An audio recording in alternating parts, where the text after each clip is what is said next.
A letter from a newly diagnosed person asks me, after these 20 years or so with Parkinson's disease, what to do. How can they live with Parkinson's? And I don't give advice because I'm in no position to do that, but I can tell you a few things that might happen to you. You will be entering a bathroom, a public restroom, in fact, and the second you get in there and lock the door, someone will begin pounding on the door because they have to go next. And you will say, just wait a minute, I'll be right out, or whatever it is that people say. And they might not hear you, and so they continue to pound on the door. And you'll begin to shake, or you'll begin to freeze, depending upon how Parkinson's and stress affects you. Maybe you can't get your zipper down or up, or there's no toilet paper, or you can't simultaneously stand and wash your hands. Nobody outside of the bathroom knows this, so they continue to pound on the door.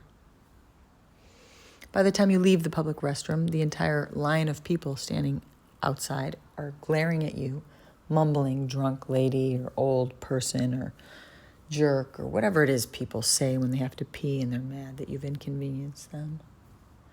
And you will have to do this one thing that we'll do when we get to this point. You'll have to do this again and again and again. And we've seen it in elderly folks, in our old folks who suffer such ignorance and smile. You'll have to just smile back pleasantly. You can mumble under your breath, whatever you like, but you'll be there just smiling. You know why? Because it's not worth it to argue or fight or fuss over something that is sheer ignorance. That's called crazy wisdom. You got this. That's just one thing that might happen to you.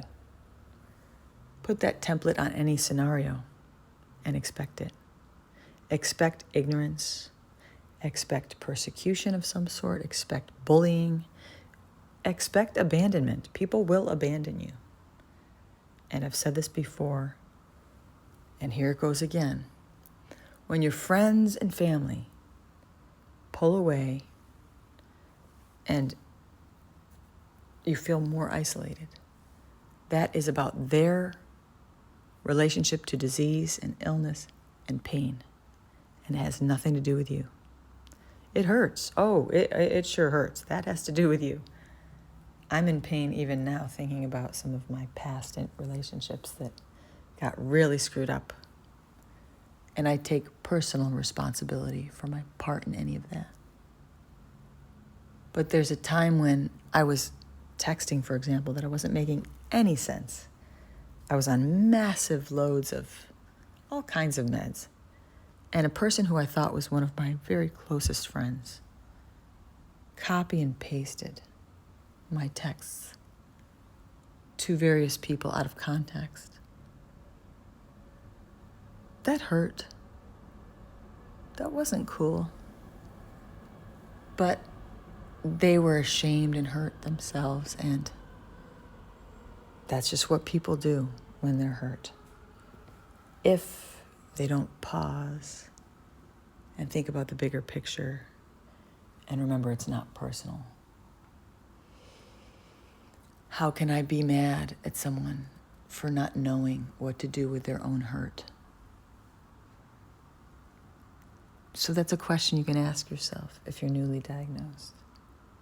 And that's just the interaction with the general population or friends or family or anybody that you interact with once your disease platform has expanded a bit, and maybe it's still not showing consistently, but it's there.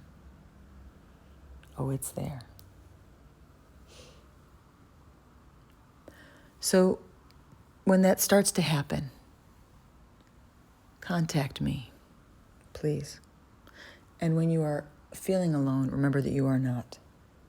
This is not an individual or unique or even a big experience in your life. This is simply the culture in which you live, the people surrounding you are not understanding the complexities of a neurological condition that you have to live with no matter what.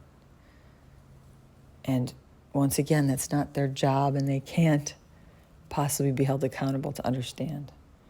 But the ones that do, the ones that take the time to really educate themselves and inform themselves, that's love.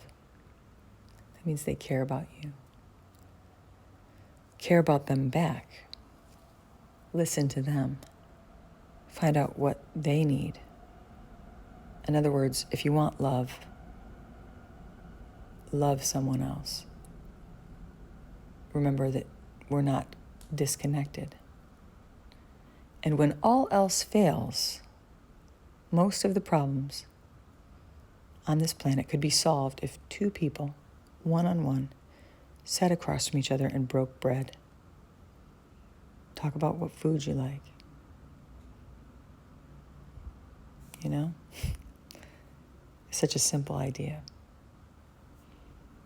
Just remember you're loved. You matter. You have a place. You have a seat at the table. I hope you have a good day.